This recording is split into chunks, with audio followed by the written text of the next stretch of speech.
Selamat siang pemirsa, kabar siang kembali hadir menyapa pada hari ini. Kami akan menampilkan sejumlah kabar terbaru yang akan menemani Anda selama 30 menit ke depan. Sejumlah peristiwa telah kami rangkum untuk Anda dalam Mata Warta Siang. Di antaranya adalah duel maut antara dua pengamen dengan satu manusia silver. Selain itu, kami juga akan mengabarkan sejumlah kabar lainnya terkait peristiwa di tanah air. Bersama saya Mezaluna Angelika Putri, Dan saya Albar Yuda Permana. inilah kabar siang selengkapnya.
Pemirsa, telah terjadi duel maut antara dua pengamen dengan satu manusia silver pada Selasa 7 Mei 2024. Sampai saat ini motif terjadinya insiden tersebut belum diketahui karena kedua pengamen meninggal dunia dan satu manusia silver masih menjadi buron. Peristiwa ini terjadi di dekat stasiun Prambanan, tepatnya di Jalan Kampung Dukuh, Tegal Harjo, Desa Kebun Dalem Kidul, Kecamatan Prambanan, Klaten. Kabarnya, akibat dari duel tersebut menyebabkan satu orang meninggal dunia dan satu orang lagi dibawa ke rumah sakit. Diduga, dua pengamen dan satu manusia silver ini berkelahi bagaikan manusia tanpa balas ampun. Motif penyebab dari kejadian ini belum diketahui. Kapolres Klaten AKBP Ahmad Fauzi menyatakan bahwa pihaknya segera melakukan penyelidikan mendalam untuk mengungkap penyebab insiden ini bisa terjadi. Pemirsa, sekarang saya sedang berada di tempat kejadian perkara duel maut antara dua pengamen, tepatnya di stasiun Prambanan. Dan sekarang saya sudah bersama salah satu warga sekitar dengan siapa, Bu? Mas Bagus. Oh, baik Mas Bagus. Langsung saja ya, apa ya yang menyebabkan duel maut antar pengamen tersebut terjadi ya, Pak? Saya sebenarnya sih nggak ada di situasi ya, cuman kata-kata orang daerah yang lihat, dan itu kebetulan tetangga saya itu emang berebut lahan mengamen. Mas. Oh, baik, melebut lahan pengamen ya. Baik Mas Bagus, apa akibat dari peristiwa duel maut ini terjadi, Pak? Oh, kalau akibatnya sih ya emang jadi rusuh, maksudnya orang-orang sini jadi ribut, kacau, bingung juga karena polisi juga sering datang ke sini dan pelakunya juga belum ditangkap yang satu, Mas.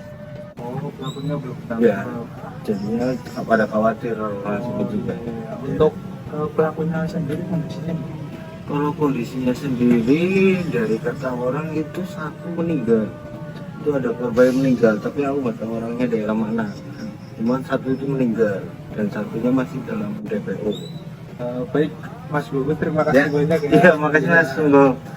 Pemirsa, menurut kesaksian dari warga setempat, peristiwa kejadian duel maut ini disebabkan karena perebutan wilayah lahan mengamen dan satu orang meninggal dunia, satu orang dibawa ke rumah sakit, dan satu orang lagi masih menjadi pencarian polisi. Sangat disayangkan sekali peristiwa ini terjadi. Semoga aja untuk kedepannya peristiwa ini tidak terulang lagi ya. Saya Alvito Arya Pradana, izin pamit undur diri. Kembali lagi bersama kami, Mata Warta. Penipuan terkait produk atau scam payudara di media sosial telah menjadi masalah yang semakin mengkhawatirkan. Berikut ini kami akan mengupas tuntas investigasi mengenai dampak psikis korban scam payudara berkedok penelitian.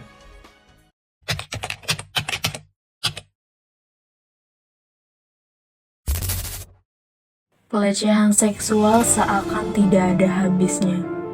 Pelaku mencoba mencari cara dalam menjalankan aksinya dengan teknologi yang semakin maju. Berdasarkan data dari Simfoni PPA, tercatat kasus pelecehan seksual di tahun 2024 mencapai 3.602 jiwa. Tidak lama ini, kami bisa menemukan salah satu kasus pelecehan seksual yang terjadi pada media sosial dengan modus sedarikan ke payudara pelaku meminta korban untuk berselfie telanjang. Dengan meyakinkan sang korban menggunakan surat yang mengatasnamakan instansi pendidikan. Bukan hanya itu, pelaku membuat akun fake atau akun palsu dengan mengatasnamakan seorang mahasiswa.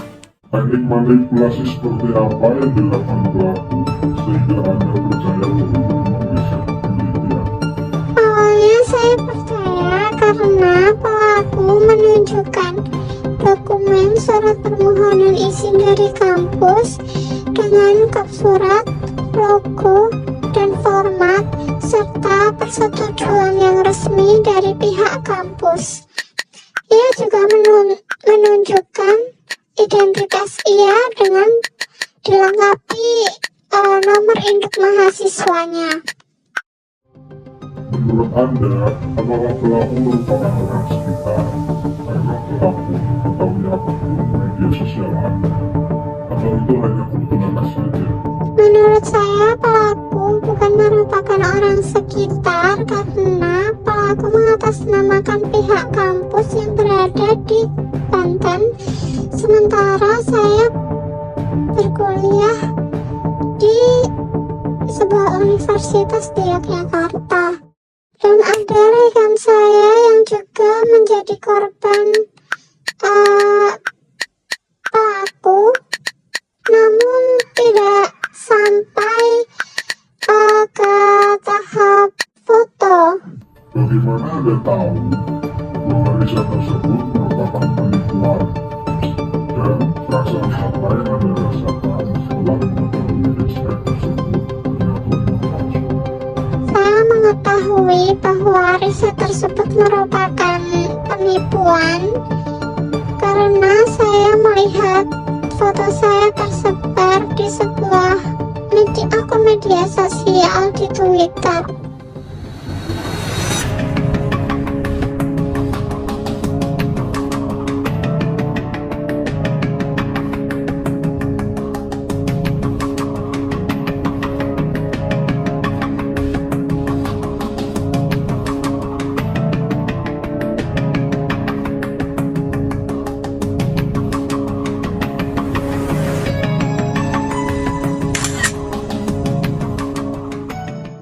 Perasaan saya saat mengetahui bahwa riset tersebut palsu, saya merasa kecewa dan marah terhadap pelaku. Saya juga khawatir terhadap dampak yang akan terjadi ke depannya. Kemudian saya juga menjadi tidak percaya diri.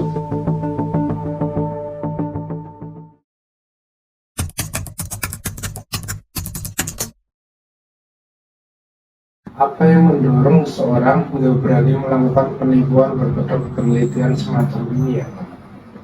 Ada beberapa hal ya yang pasti bisa mendorong orang tersebut sehingga berani melakukan tindakan penipuan seperti itu, gitu ya. Mungkin pertama itu tentang kalau kita lihat itu kan menggunakan internet ya. Mungkin itu jadi salah satu aspek yang mendorong mereka. Ada penggunaan akses internet yang saat ini itu tidak terbatas, ya. Mau siapa saja, di mana saja, kapan saja itu kan bisa diakses. Nah, kemudahan itulah yang dianggap sebagai kesempatan bagi si pelaku untuk melakukan tindakan penipuan gitu ya. Kemudian juga ada adanya faktor risiko keamanan yang mungkin sangat kecil gitu ya. Maksudnya itu adalah yang terkait dari kayak hukumannya gitu. Memang udah ada aturan undang-undangnya, hanya saja pengimplementasiannya kan tidak sesat itu ya. Kalau ada seperti itu pelaporan apa segala macam itu masih sangat mudah untuk kayak kabur-kaburan kayak gitu.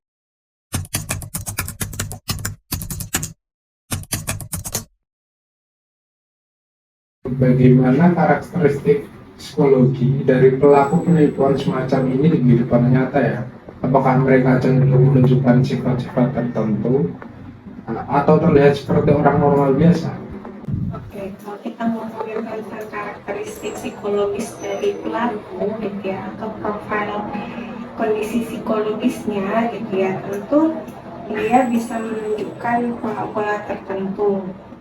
Namun bisa saja di kehidupan sehari-hari dia tuh ya nampak seperti orang normal pada umumnya gitu loh, tapi secara spesifik detailnya tentu ada pembedanya kayak gitu. Kalau kita bisa ngamatin secara detail gitu ya, kayak mungkin kalau secara apa ya permukaan kayak gitu nggak terlalu nampak bedanya seperti apa, seperti itu.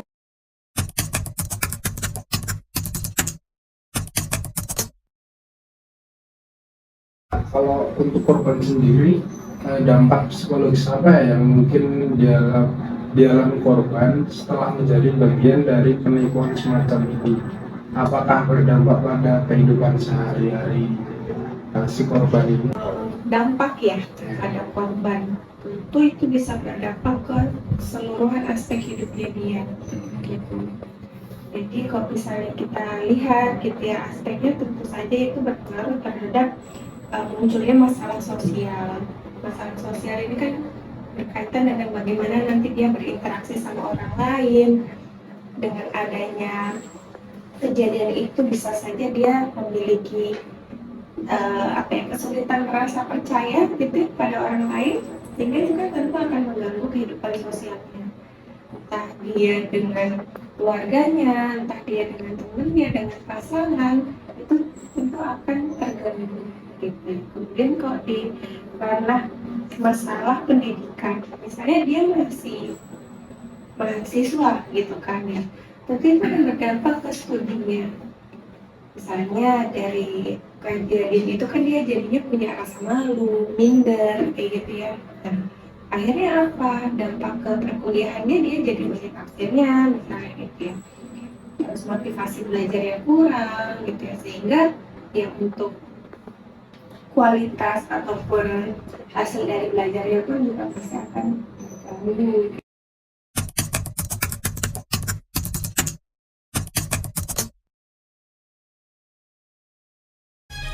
Pemirsa, kabar siang akan kembali sesaat lagi dengan kabar bahaya kandungan gula yang tinggi pada minuman kemasan. Informasi selengkapnya akan kami hadirkan usai jeda berikut ini.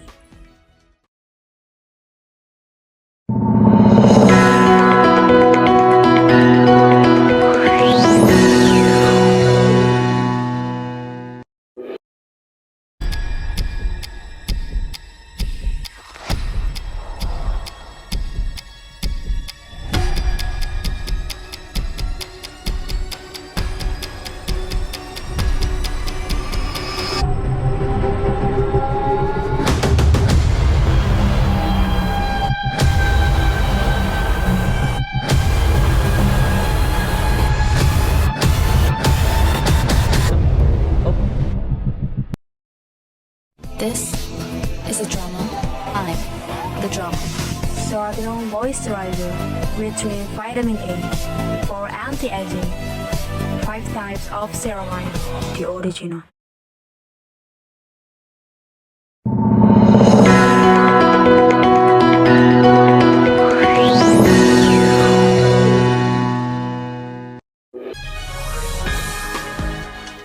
Kembali lagi bersama kami Mata Warta. Pemirsa, minuman manis seperti soda dan minuman energi telah menjadi bagian dari gaya hidup kita. Namun di balik kelezatannya tersembunyi sebuah bahaya yang mungkin tidak disadari oleh banyak penikmatnya, yaitu kadar gula yang tinggi. Berikut penjelasannya.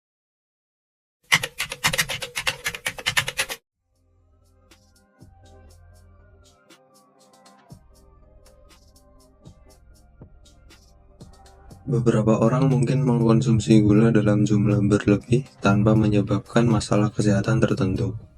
Namun, beberapa orang lainnya perlu sangat membatasi asupan gula. Minuman manis menjadi pilihan utama bagi banyak orang karena mempunyai rasa manis dan sensasi yang menyegarkan. Namun, apa jadinya jika kita mengkonsumsi minuman tersebut dengan berlebihan? Berikut penjelasannya. Anjuran dari Kementerian Kesehatan dalam konsumsi gula adalah 10% dari total energi, yaitu 210 kalori, atau setara dengan 4 sendok makan per orang per hari, yaitu 50 gram. Suci adalah satu di antara 10 juta penduduk Indonesia yang hidup dengan diabetes. Semenjak tahun 2017, Suci dinyatakan terkena diabetes tipe 1. Suci mengaku penyakit diabetes diketahui setelah ia mengalami kecelakaan yang lumayan parah. Ada beberapa yang patah di bagian tulang saat cek darah di IGD. Setelah dirawat, Suci mengalami autoimun dan dinyatakan terkena diabetes tipe 1. Sebenarnya itu aku nggak pernah ke diabetes sebelum aku kecil. Jadi kecelakaan itu haram. Tiba-tiba aku kena diabetes tipe 1 yang sebetulnya HbA1c gue 12 kayak setelah disesuaikan kembali aku keseringan aku aktif dance kebetulan aku ketansi overall pinter dari si sebenarnya ditambah haus cepet ngantuk cepet capek badannya juga sempat cadit. Mengutip dari laman resmi P2PTM Kementerian Kesehatan, diabetes tipe 1 merupakan kondisi tubuh tidak dapat memproduksi insulin sama sekali. Sedangkan pada tipe 2, insulin dapat diproduksi namun tidak dapat bekerja dengan baik. Nah, untuk diabetes itu menaikkan insulin yang ada di dalam tubuh. Sedangkan insulin normal pada penderita diabetes itu 100 sampai dengan 200 mg per desi dalam darah. Sedangkan jauh terbalik ya, karena dulu aku bisa melakukan banyak hal, sedangkan kalau sekarang harus dibatasi. Kebetulan diabetes udah karena selalu dapat syaraf status khusus. Makan juga lebih nggak sembarangan guys. Apalagi tergantung obat-obatan di mana. With the substance. Suci melakukan insulin sebelum tidur dan sesudah bangun tidur setiap ia ingin makan. Ia juga menjaga ketat pola makannya dengan mengganti porsi karbonya dengan beras porang atau nasi putih dalam keadaan dingin. Protein cirit sendiri itu untuk menstabilkan gula darah di dalam tubuh. Makanya pada penderita diabetes 1 sangat penting ketika sudah tindakan sebelum makan itu harus menyuntikkan insulin di tubuh untuk menstabilkan gula darah yang ada di dalam tubuh.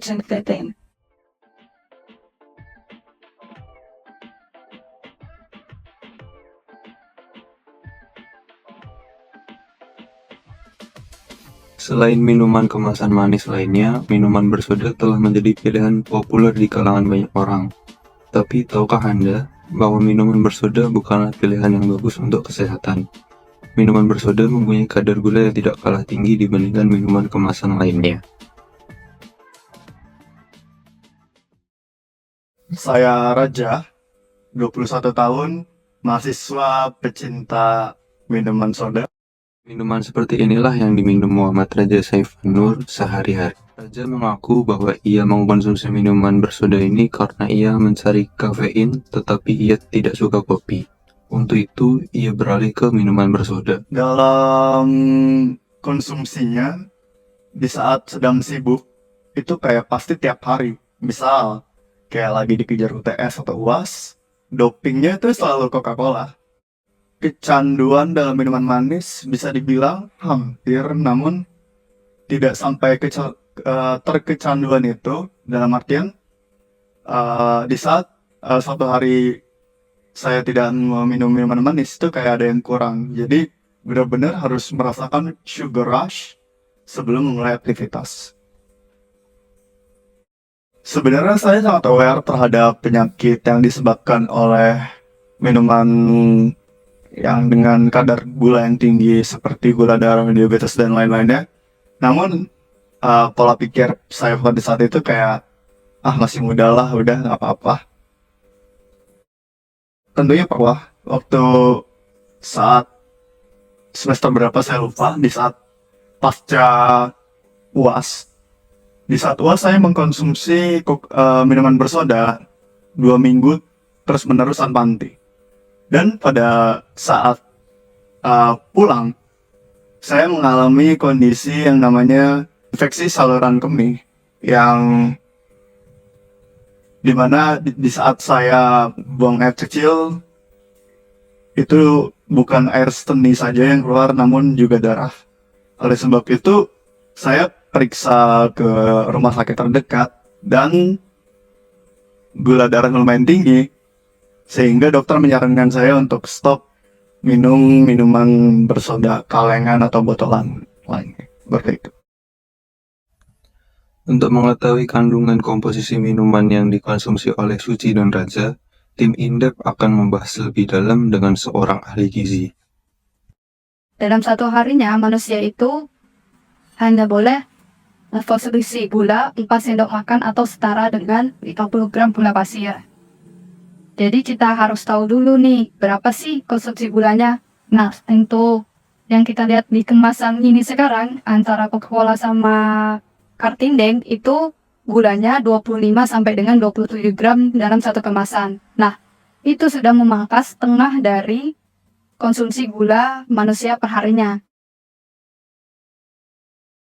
Tips dari saya sih ya, kebetulan saya mengangkat penelitian tentang diabetes, terkhusus ke DM tipe 2. Nah, menurut saya kan zaman sekarang ini udah canggih ya, udah trennya udah banyak.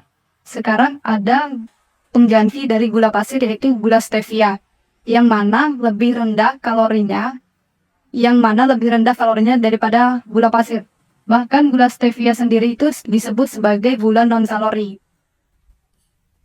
Jadi manisnya stevia itu tidak menghilangkan rasa manis seperti gula pasir. Bahkan manisnya stevia itu lebih 250 sampai dengan 300 kali lipat lebih manis daripada gula pasir. Setelah saya pernah melakukan penelitian itu, ternyata dalam satu produk dengan berat gula, dengan perbandingan gula pasirnya 100 gram dengan 6,25 gram gula stevia, itu sangat jauh total gula dalam satu produk. Bisa saja seperti dalam 100 gram itu, total gula dalam satu produk itu bisa 19 gram total gulanya. Sedangkan dalam gula stevia hanya 9 gram, jadi 1 kali lipat lebih tinggi dibandingkan gula pasir. Nah, menurut saya alternatif yang bisa dilakukan untuk saat ini untuk mencegah terjadinya peningkatan gula darah dalam tubuh itu bisa mengganti gula dengan gula yang lebih sehat. Yang kita tahu ya, banyak gula sekarang yang dicetuskan oleh Tropicana Slim. Nah, dari situ kita bisa merubah konsumsi gula kita dengan gula yang lebih sehat. Yang mana juga kita terus sebagai pengonsumsi juga harus bijak nih. Sekarang kan banyak nih kemasan yang udah mengeluarkan kemasan yang 0 gulanya. Jadi lebih baik kita lihat nih, oh ternyata gulanya nih berlebih nih 27 gram. Lebih baik kita untuk menghindari kemasan yang gulanya terlalu tinggi. Karena kita udah mendapat gula dari asupan-asupan lain seperti dari nasi, dari makan makanan yang lainnya. Seperti itu. Jadi lebih membatasi atau menghindari gula yang berlebih. Baik pemirsa, kali ini kami akan mengajak Anda ke Yogyakarta yang tak pernah kehabisan wisata baru. Informasi selengkapnya akan kami hadirkan usai jeda berikut ini.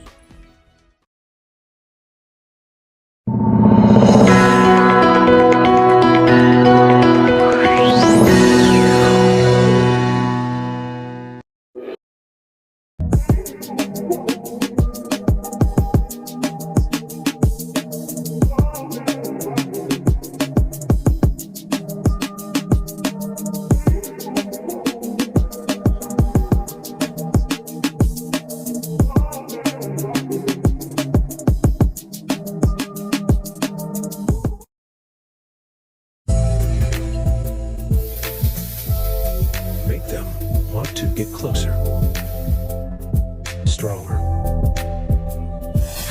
more special man.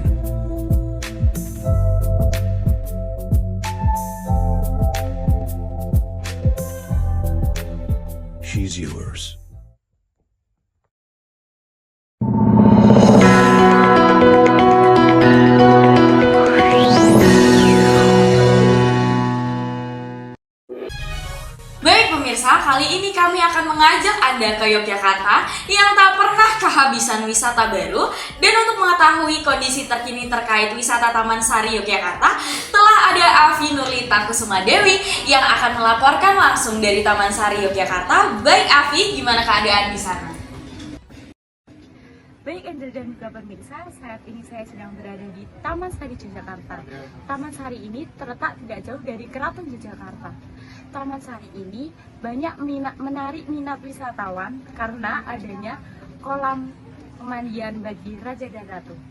Tidak percaya? Mari ikutin saya.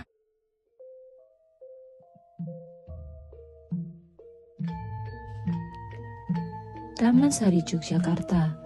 Taman ini hanya berjarak 5 menit dari Istana Sultan ke arah barat daya. Taman ini dibangun oleh Sultan Hamengkubuwono I pada tahun 1757. Beliau menciptakan gaya arsitektur baru yang merupakan campuran gaya Jawa dan Portugis. Pada mulanya, Taman Sari adalah taman air yang indah dan menawan. Gedung Gapura Hageng atau Gapura Agung dahulu merupakan pintu gerbang utama Taman Sari. Gerbang ini berhiaskan relief burung dan bunga yang merupakan candra sengkala lajering kembang sinesep peksi. Di balik gapura terdapat tangga yang akan mengantar ke pelataran atas gedung.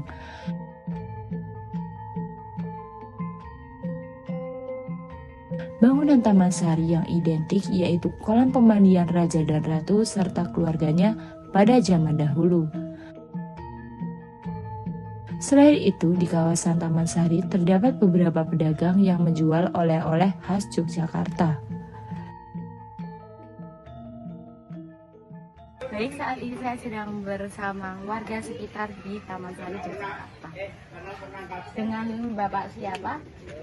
Bapak Timur. Apa yang membuat wisatawan itu tertarik pada wisata Taman Sari ini, Pak? Ya, karena Taman Sari itu menarik dan unik. Uniknya itu gimana sih, Pak? Uniknya kan objeknya dalam kampung. Apakah Bapak itu merekomendasikan wisata ini ke orang lain yang belum pernah mengunjungi Taman Sari? Ya, rekomendasi sekali. Karena apa sih Bapak merekomendasikan wisata ini? Karena wajib dikunjungi. Karena banyak sejarahnya gitu ya, Pak. Terima kasih Bapak. Terima kasih, kembali ke studio.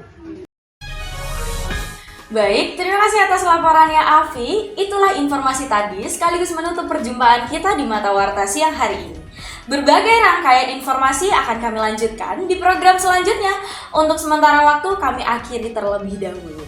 Saya Mezaluna Angelika Putri. Dan saya Albar Yuda Permana beserta seluruh kerabat kru yang bertugas pamit undur diri dari hadapan Anda. Pastikan Anda untuk tetap menyaksikan Mata Warta. Terima kasih, selamat beraktivitas dan sampai jumpa.